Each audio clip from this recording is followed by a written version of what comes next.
Good day all. This is a video presentation on the author George Eliot, narrated by Amina Jones. A little background on Mary Ann Evans. She wrote under the pseudonym of George Eliot. She was born in 1819 at Warwickshire.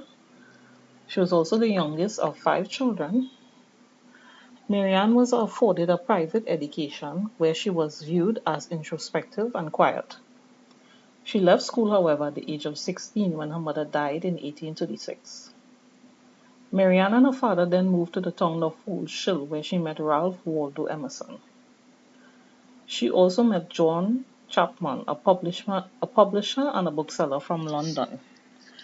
John asked Marianne to become the behind-the-scenes editor for the Westminster Review, where she worked for 2 years. In 1851, Marianne met George Henry Lewes, and the pair became romantically involved even though he was married with children. This, of course, caused a scandal. She lived with him as his common-law wife until his death.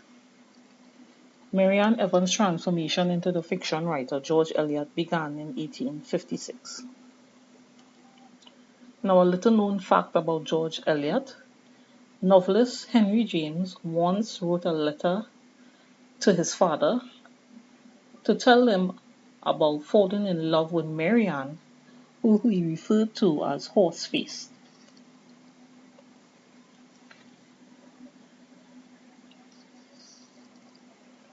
A novel by George Eliot, Adam Bede.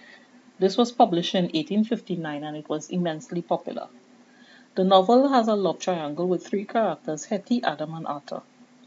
Adam and Hetty are engaged, but Arthur seduces Hetty and she becomes pregnant. Arthur, meanwhile, has left for the war while Hetty searches for him. Hetty contemplates suicide. The novel explores morality in a Victorian age and bears some resemblance to Mary Ann's own life. Mary Ann became known as a realist novelist in a Victorian age.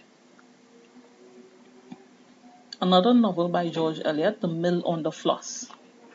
This book has been described as an autobiography published in 1860. The main character, Maggie Tulliver, had a desire to be educated and not to have a dull, boring life. Maggie struggled with romantic relationships just like Mary Ann. Maggie is attracted to someone else's fiancé, once again showing parallels to Mary Ann's own life. In the end, Maggie eloped with a man, causing scandal, but made the decision not to follow through with it. This is perhaps a choice Mary Ann herself has probably struggled with. She returns home with only the support of her mother, a mother Mary Ann herself probably longed for when she was ostracized due to her own circumstances. Another little-known fact about George Eliot, besides avoiding sexism in the industry, Mary Ann wrote under the pseudonym George Eliot as a homage to her common-law husband George Lewes. Another book by George Eliot was Silas Marner. This book has been adapted many times for film and TV. It was published in 1861 and the main character is a man known as Silas Marner. He lives alone and he catches fits. His fits were once thought of as religious before he was labeled a thief. Silas loses faith in God and humanity and becomes a hermit until he has to care for an unloved, abandoned child. The book covers a span of 30 years using flashbacks, etc. Morality and religion are themes in this book. Another book by George Eliot is Romola, a tale of the times of Savonarola, which appeared in 1863 in the Cornhill magazine. The book was published in 3 volumes, and Mary Ann stayed in Florence for some time where this book was set. The book features a deceitful husband and a wife who takes care of the second wife and children after his death. Once again, the theme of morality appears in Mary Ann's novel. Mary Ann has been hailed for her narratives on human behavior. Another Little known fact on George Eliot: Marianne put her language skills to good use by translating several foreign novels into English. Another book by George Eliot was Middlemarch, and this novel is considered a masterpiece and was published in 1871. The novel began as 3 separate novels before Marianne joined them together. The timeline of the novel is not linear, but interconnects through different consciousness to tell the story. The novel is based in realism and studies every class of society in the town of Middlemarch. The focus, however, is on Dorothea Brooke and Theophilus Lydgate, who are in unhappy marriages. Marianne focuses on psychological insights of persons in this novel. Once again, the theme of moral ambiguity appears in her novel. George Eliot was also a poet.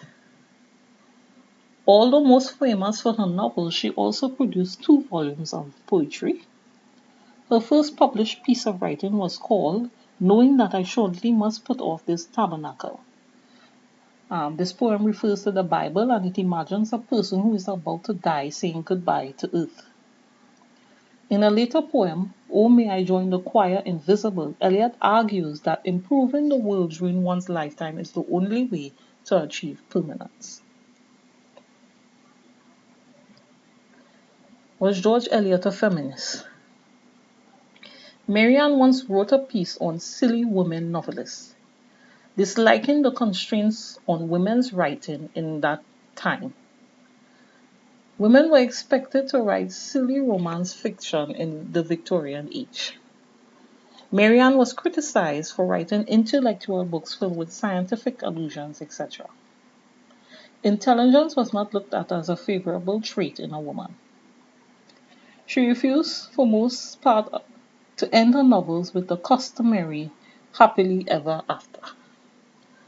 Wives were usually ornamental in Victorian society, yet Marianne made them heroes of great substance in her novels.